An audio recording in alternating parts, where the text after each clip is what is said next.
નમસ્કાર મિત્રો, આજે આપણે સ્ટાન્ડર્ડ 9ની ઇંગ્લિશની ટેક્સ્ટબુકમાં ફર્સ્ટ યુનિટ ડિસ્કસ કરવા જઈ રહ્યા છીએ. And before we start, let me congratulate you. વિદ્યાર્થી મિત્રો, ધોરણ 8 પાસ કરી અને 9મા ધોરણમાં આવ્યા એ બદલ ખૂબ ખૂબ અભિનંદન. Many congratulations and best of luck in advance for the coming year. અને આવતા વર્ષની અંદર તમને ખૂબ ખૂબ શુભકામનાઓ, ખૂબ સારા માર્ક્સ દરેક પરીક્ષાઓમાં મળે એવી શુભકામનાઓ છે. ઓકે ફ્રેન્ડ્સ, તો ચાલો આપણે શરૂ કરીએ છીએ ઇંગ્લિશની ટેક્સ્ટબુકમાં યુનિટ 1 ચિત્તાઝ ટીયર્સ એટલે ચિત્તાના આંસુઓ. બરાબર, ટીયર એટલે આંસુ થાય અને એનો એ સ્પેલિંગ છે એને તમે ટેર બોલો તો ફાડવું થાય. ઓકે ફ્રેન્ડ્સ, તો ટેક્સ્ટબુકની અંદર પેજ નંબર 2 પર આપણે જોઈએ છીએ ચિત્તાઝ tears. Okay, long ago a Zulu hunter was sitting under a tree. ઘણા લાંબા સમય પહેલા એક ઝુલુ જાતિનો શિકારી ઝાડ નીચે બેઠો હતો. હન્ટર એટલે શિકારી થાય. Where was the hunter sitting? The hunter was sitting under a tree. His name was Eddie. તેનું નામ એડી હતું. What was his name? His name was Eddie. Okay, એનો એડી પણ ઉચ્ચાર થાય અને ઈડી પણ ઉચ્ચાર થાય. He saw a large herd of deer grazing in lush green meadow. Herd એટલે ટોળું થાય. પ્રાણીઓનું ટોળું હોય તો હર્ડ કહેવાય અને માણસોનું ટોળું હોય તો ક્રાઉડ કહેવાય. ડિયર એટલે હરણ છે અને ડિયરનું બહુવચન ડિયર રહી, જે ટોળામાં રહી એનું બહુવચન એનું એ જ રહે છે. અહીંયા ડિયર બહુવચનમાં છે. જે રીતે શીપ એટલે ઘેટા હોય તો એનું બહુવચન શીપ જ રહે, એ રીતે ડિયરનું બહુવચન ડિયર જ રહેશે. ગ્રેઝિંગ એટલે ચરતા થાય. ઇન લશ ગ્રીન મેડો એટલે લીલુંછમ ઘાસ. ઇન લશ ગ્રીન મેડો એટલે લીલુંછમ ઘાસ. He saw a large herd of deer grazing in lush green meadow. તેણે લીલાછમ ઘાસની અંદર ચરતા હરણનું એક ટોળું જોયું હતું. ડિયર એટલે હરણ થાય. He said to himself. તેણે મનમાં વિચાર્યું કે this deer are really wonderful, કે આ હરણ છે ખરેખર અદ્ભુત છે. What did he said to himself? He said to himself this deer are really wonderful but I have to run a lot to catch one of them. કે આ હરણનું ટોળું એ ખરેખર અદ્ભુત છે, પરંતુ મારે એમાંથી એકને પણ જો પકડવું હોય તો મારે ખૂબ જ દોડવું પડે છે. Can't there be an easy way to get one? શું આમાંથી એકાદ હરણને મેળવવા માટે ખૂબ સરળ રસ્તો ન હોઈ શકે? વે એટલે રસ્તો અથવા માર્ગ થાય. Suddenly he saw a female cheetah crawling silently closer to the grazing animals. Suddenly એટલે અચાનક અથવા એકાએક. હી સો અ ફિમેલ ચિત્તા. તેણે એક ફિમેલ ચિત્તા જોયો હતો, માદા ચિત્તાને જોઈ હતી. ક્રોલિંગ એટલે ધીમે ધીમે ચાલતી, વોકિંગ સ્લોલી. સાયલેન્ટલી એટલે શાંતિથી. ક્લોઝર એટલે નજીક. ટુ ધ ગ્રેઝિંગ એનિમલ્સ એટલે ચરતા પ્રાણીઓ તરફ. Suddenly he saw a female cheetah crawling silently closer to the grazing animals. અચાનક તેણે એક માદા ચિત્તાને ધીમે અને શાંતિથી ચરતા પ્રાણીઓ તરફ જતા જોઈ હતી. Okay, vote did he so suddenly? What did he see suddenly? He saw a female cheetah crawling silently closer to the grazing animals. Then she leapt and caught a deer. પછી તેણે કૂદકો મારી અને હરણને પકડી લીધું. લેફ્ટ એટલે કૂદ્યું હતું.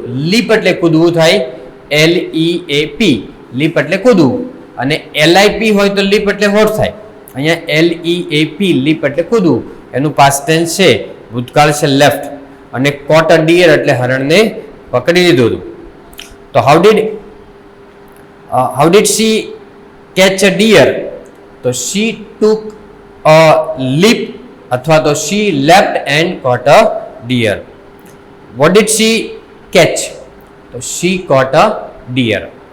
Okay, after some time her two young cubs came out of the bush. Bush એટલે ઝાડી ઝાકરાઓ થાય. થોડા વખત પછી બે યુવાન બચ્ચાઓ છે એ જાડી ઝાંખરામાંથી બહાર આવ્યા હતા. તો where did the two young cubs come out? The two young cubs came out of the bush. Bush એટલે જાડી ઝાંખરાઓ થાય. They all enjoyed their meal. તે બધાએ ભોજન છે એ માણ્યું હતું. What did they all enjoy? They all enjoyed their meal. Meal એટલે ભોજન થાય. સ્પેલિંગ જો MEAL અને જો MILL હોય તો મીલ એટલે ફેક્ટરી અથવા કારખાનું થાય. Eddie's eyes brightened. ઈડીની આંખો છે એ ચમકી ઉઠી. They sparkled with an idea. તેઓને એક આઈડિયા છે સ્ફૂર્યો હતો. સ્પાર્કલ એટલે તેજસનો ચિનગારી થાય. But they sparkled with an idea. તેઓને એક વિચાર સ્ફૂર્યો હતો. He envied the cubs. એટલે તેને બચ્ચાઓની ઈર્ષ્યા થઈ હતી. envied એટલે ઈર્ષ્યા થવું, jealous. Can I be lucky as these beautiful cubs? કે શું હું આ નાના બચ્ચાઓ છે એના જેટલો નસીબદાર બની શકું? Can I be lucky as these beautiful cubs? Cubs એટલે બચ્ચાઓ થાય. They got their food without any effort. તેઓને ખોરાક મળે છે કોઈ પણ જાતનો પ્રયત્ન કર્યા વગર. એફર્ટ એટલે શું થાય? પ્રયત્ન થાય. Okay. So how did they get their food? They got their food without any effort. Can I have a hunter like their mother? He thought. તેણે મનમાં વિચાર્યું કે શું તેઓની મધર જેવો હું એક શિકારી મેળવી શકું કે જે મારા વતી શિકાર કરીને મને ખવડાવે? He decided to catch a young cub and train it to hunt for him. તેણે નક્કી કર્યું કે એક યુવાન બચ્ચાને પકડી લઉં અને મારા માટે શિકાર કરે. અંડરલાઈન કરજો મિત્રો. ડિસાઇડેડ ટુ ફોલો એટલે ડિસાઇડ પછી ટુ વાળો ક્રિયાપદ આવે. ઓકે. ટ્રેન એટલે તાલીમ આપવી થાય અને ટ્રેન એટલે આગગાડી પણ થાય. બંનેનો સ્પેલિંગ સેમ છે પણ મિનિંગ અલગ અલગ છે. તો he decided to catch a young cub and train it to hunt for him. What did he decide? He decided to catch a young cub. એક નાનું બચ્ચું એમ કે પકડી લઉં અને એને શિકાર માટેની ટ્રેનિંગ આપું. હન્ટ એટલે શિકાર કરો અને હન્ટર એટલે શિકારી. એક કોમ્પિટિશન આવે છે તમને ખબર હોય તો, ટેલેન્ટ હન્ટ કોમ્પિટિશન એટલે પ્રખરતા શોધ કસોટી. હન્ટ એટલે શોધવું પણ થાય અને શિકાર કરવો પણ થાય. Then I shall only say, oh my dear, go and kill a deer for me. અને પછી હું ફક્ત એટલું જ કહીશ કે અરે તું મારા માટે એક હરણને મારીને લઈ આવ. કિલ એટલે મારવું થાય. My life will be very comfortable then. અરે પછી મારું જીવન ખૂબ જ આરામદાયક બની જશે. કમ્ફર્ટેબલ એટલે આરામદાયક. એ સ્પેલિંગને આપણે કમ્ફર્ટેબલ બોલીએ છીએ પણ એનો ઉચ્ચાર થાય કમ્ફર્ટેબલ. કમ્ફર્ટેબલ થાય એનો ઉચ્ચાર. He was quite pleased with his own idea. તે પોતાના જ વિચારથી ખૂબ જ ખુશ હતો. પ્લીઝ વિથ એટલે નાથી ખુશ થવું અને ક્વાઇટ એટલે એકદમ થાય. What was he pleased with? He was pleased with his own idea. He decided to follow cubs and steal one. મિત્રો અંડરલાઈન કરજો તમારી ટેક્સ્ટબુકમાં decided to follow. તેણે બચ્ચાઓને ફોલો કરવાનો એટલે પીછો કરવાનું નક્કી કર્યું અને એમાંથી એક બચ્ચું ચોરવાનું નક્કી કર્યું. સ્ટીલ એટલે ચોરવું અને સ્પેલિંગ જોજો STEAL છે. સ્ટીલના 3 સ્પેલિંગ છે. બીજા 2 સ્પેલિંગ જુઓ તમે. એક છે STEEL. સ્ટીલ એટલે ધાતુ છે, સ્ટેનલેસ સ્ટીલ અથવા SS કહે છે. અને ત્રીજું સ્ટીલ છે STILL. સ્ટીલ એટલે હજુ સુધી અથવા અત્યાર સુધીમાં. From his experience, Eddie knew that a cheetah never attacks a man. એના પોતાના અનુભવ ઉપરથી એડીએ જાણ્યું હતું કે ચિત્તા છે કદી માણસ ઉપર હુમલો કરતો નથી. What did Eddie know from his experience? Eddie knew that a cheetah never attacks a man from his experience. Therefore, it was safe to steal a cub. તેથી એક બચ્ચાને ચોરવું સલામત હતું. સેફ એટલે સલામત. મિત્રો અંડરલાઈન કરજો. It was safe to steal. It is અથવા ઇટ વોઝ પછી એક શબ્દ આવે તો એની પાછળ ટુ વાળું ક્રિયાપદ આવશે. He followed the cheetah family till evening. તેણે ચિત્તા ફેમિલીનો સાંજ સુધી પીછો કર્યો. Till when did she follow the cheetah family? Till when did he follow the cheetah family? તો he followed the cheetah family till evening. At the sunset the mother cheetah hid her cubs in a thick bush and left for a stream. Sunset વખતે એટલે સૂર્યાસ્તના સમયે માદા cheetah છે એમણે બચ્ચાને જાડી ઝાંખરામાં સંતાડ્યા અને ઝરણા તરફ ગયું, પાણીના ઝરણા તરફ ગયું હતું.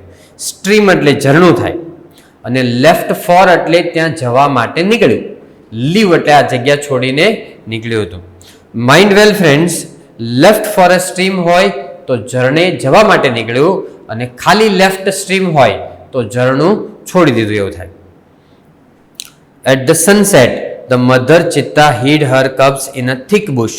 થિક બુશ એટલે ગાઢ જાડી ઝાંખરામાં માદા ચિત્તાએ બચ્ચાને સાંજે સૂર્યાસ્ત વખતે સંતાડ્યા and left for a stream અને ઝરણા તરફ ગયો હતો. બરાબર.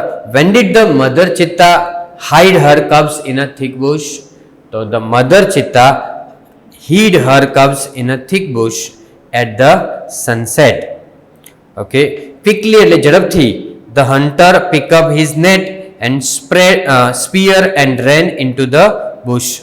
ઝડપથી શિકારી છે જાળ અને ભાલો લઈ અને એની પાછળ દોડી ગયો હતો. બરાબર. સ્પીયર એટલે ભાલો થાય. How did the hunter pick up his net and spear? The hunter pick up his net and spear quickly. Quickly એટલે ઝડપથી અને સ્પીયર એટલે ભાલો થાય. Okay. He saw 2 tiny cubs. તેણે 2 બચ્ચાઓ નાના નાના જોયા. ટાઇની એટલે small cubs. Okay. How many cubs did he see? He saw 2 cubs. How were the cubs? એટલે બચ્ચાઓ કેવા હતા? The cubs were tiny, I mean small હતા. They look at him with their bright eyes. તેઓએ તેની સામે તેજસ્વી આંખે જોયું હતું. How did they look at him? They look at him with their bright eyes. They were too young to run away. તેઓ બચ્ચા એટલા બધા નાના હતા કે તેઓ દોડી શકે એમ ન હતા.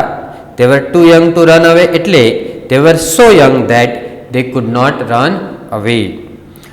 Eddie threw the net over them and the cubs were caught. ADA એક જાળ ફેંકી અને બચ્ચાઓ એમાં પકડાઈ ગયા હતા. થ્રો એટલે ફેંકવું, એનું ભૂતકાળ છે થ્રુ, અને કોટ એટલે પકડાઈ ગયા હતા, એ કેચનું ભૂતકાળ છે. He needed only one cub, but he thought, it is always better to have 2 slaves instead of 1.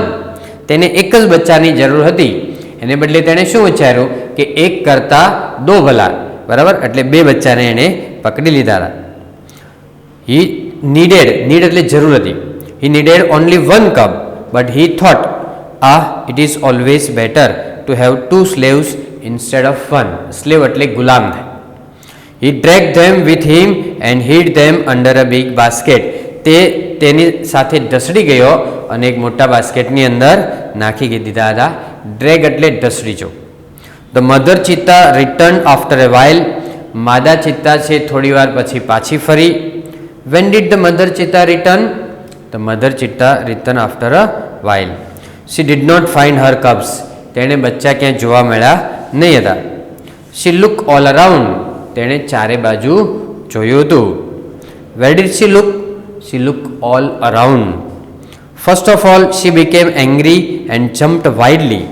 સૌપ્રથમ તો તે ગુસ્સે થઈ અને બરાબર આમ તો વાઇલ્ડલી એટલે જંગલિયાત થાય એટલે ગુસ્સાથી કૂદવા લાગી હતી. શી સ્નીફ ઓલ અરાઉન્ડ. તેણે ચારે બાજુ હવાને સૂંઘી હતી. સ્નીફ એટલે સૂંઘવું. તમને ખબર હોય તો ચોરને પકડવા માટે પેલા ડોગ લાવવામાં આવે, એને સ્નીફર ડોગ કહેવામાં છે. સ્નીફર ડોગ એટલે સૂંઘીને નક્કી કરે. She could not find her deer babies. તે એના વહાલા બચ્ચાઓ છે એને શોધી શકી નહીં હતી. At last she became sad and started crying. આખરે તે ઉદાસ બની ગઈ અને રડવાનું શરૂ કર્યું હતું. What did mother cheetah start? Mother cheetah started crying. Crying એટલે રડવું અને સેડ એટલે ઉદાસ અથવા દુઃખી થવું. She cried and cried for the whole night till the next evening. તેણે રડવાનું ચાલુ રાખ્યું તે બીજા દિવસે સાંજ સુધી તેણે રડવાનું ચાલુ રાખ્યું હતું. બરાબર. હોલ નાઇટ એટલે આખી રાત્રિ, હોલ એટલે સમગ્ર અથવા આખું થાય. She cried and cried until her tears made dark stains down her cheeks. જ્યાં સુધી ગાલ ઉપર કાળા ડાઘ પડી ગયા, સ્ટેન્સ એટલે ડાઘ, ત્યાં સુધી એમણે રડવાનું શરૂ રાખ્યું. She was still weeping. તે હજુ પણ રડી રહી હતી. વીપિંગ એટલે રડવું થાય અને ક્રાઇંગ એટલે પણ રડવું થાય. At night the mother Chitta cried so loudly that she was heard by a wise man living in the village. રાત્રે માદા ચિત્તા એટલી મોટેથી રડતી હતી કે તેણે એક બાજુમાં એક શાણો માણસ રહેતો હતો, વાઇઝ એટલે ડાહ્યો માણસ રહેતો હતો, એ ડાહ્યા માણસે એમને બૂમ સાંભળી રહી. At night the mother Chitta cried so loudly that she was heard by a wise man living in the village. Where did a wise man live? A wise man lived in a village. The old man understood what had happened. પેલો વૃદ્ધ માણસ સમજી ગયો કે શું બન્યું હતું, કેમ કે ડાહ્યો માણસ હતો. He immediately took his stone club and came out of his hut. તેણે તરત જ એક જોરદાર લાકડી લીધી અને ઝૂંપડીમાંથી બહાર નીકળ્યો. ક્લબ એટલે લાકડી થાય. He immediately took his stone club એટલે જોરદાર લાકડી લીધી and came out of his hut અને ઝૂંપડીમાંથી બહાર આવ્યો. હટ એટલે શું થાય? ઝૂંપડી. This old man, Shanno, was very wise. આ વૃદ્ધ માણસ સન્નો છે એકદમ ડાહ્યો હતો. How was the old man? The old man was wise. He loved animals and knew all about them. તે પ્રાણીઓને ચાહતો હતો અને પ્રાણીઓ વિશે તે આ બધું જાણતો હતો. When Shanno found out the hidden cubs, he knew that it was Eddie's wicked idea. જ્યારે શન્નોએ આ છુપાયેલા બચ્ચાઓને શોધી કાઢ્યા ત્યારે તેણે જાણ્યું કે આ એડીનો દુષ્ટ આઈડિયા હોય છે. વિકેડ એટલે દુષ્ટ અથવા પાપી થાય. He got angry with Eddie. તે તેની પર ગુસ્સે થયો હતો. બરાબર. With whom did Shanno get angry? Shanno got angry with Eddie. He rushed to the hut and shouted. તે ઝૂંપડી તરફ દોડી ગયો અને બૂમ પાડી. I hate you એટલે હું તને નફરત કરું છું. Eddie, everybody of our tribe will hate you because you are lazy and wicked too. આપણી જાતિ, ટ્રાઇબ એટલે જાતિ, એના બધા જ માણસો તને નફરત કરે છે અને નફરત કરશે કારણ કે તું આળસુ છે એટલે કે લેજી છે અને વિકિડ એટલે પાપી છે અથવા દુષ્ટ છે. We know that a hunter must hunt with his own strength and skill. આપણે જાણીએ છીએ કે શિકારીએ પોતાની શક્તિ અને આવડતથી શિકાર કરવો જોઈએ. સ્ટ્રેન્થ એટલે શક્તિ થાય, સ્ટ્રોંગ એટલે શક્તિશાળી છે એનું નાઉન કહેવાય. But you are a lazy hunter, પરંતુ તું આળસુ શિકારી છે. બરાબર. Who was a lazy hunter? તો Eddie was a lazy hunter. You are a thief એટલે તું ચોર કહેવાય. You have broken the rules of our tribe. તે આપણી જાતિના નિયમોને તોડ્યા છે. You have brought dishonour to the whole tribe. તે આખી જાતિને અપમાનિત કરી છે. ડિસઓનર એટલે અપમાન. All the members of the hunter tribe got together. બધા જ શિકારી જાતિના સભ્યો છે ભેગા થયા હતા. ગેટ ટુગેધર એટલે ભેગા થયા. ટ્રાઇબ એટલે જાતિ અને ખાસ કરીને આદિવાસી જાતિ કેવી હોય. They decided to drive away Eddie from their village forever. બરાબર. તેઓએ એડીને ગામમાંથી હંમેશને માટે દૂર કરવાનો નિર્ણય કર્યો હતો. ફોરએવર એટલે હંમેશને માટે. What did all the members of the hunter tribe decide? All the members of the hunter tribe decided to drive away Eddie from their village forever. Forever એટલે હંમેશને માટે, permanently. Okay, Shanno took the cubs on his shoulders and returned them to their mother. શન્નોએ બચ્ચાને ખભા ઉપર લીધા અને તેની માતાને સુપ્રત કર્યા હતા. Shanno took the cubs on his shoulder and returned them to their mother. Where did Shanno take the cubs? Shanno took the cubs on the shoulder. Okay, whom did Shanno return the cubs? Shanno returned the cubs to their mother. He saw that long weeping of the mother cheetah had stained her face forever. તેણે જોયું કે લાંબો સમય રડવાને કારણે માદા ચિત્તાના ગાલ ઉપર ડાઘ પડી ગયા હતા. ડાઘ માટે કયો વર્ડ છે? સ્ટેઇન. અને રડવા માટે વીપિંગ.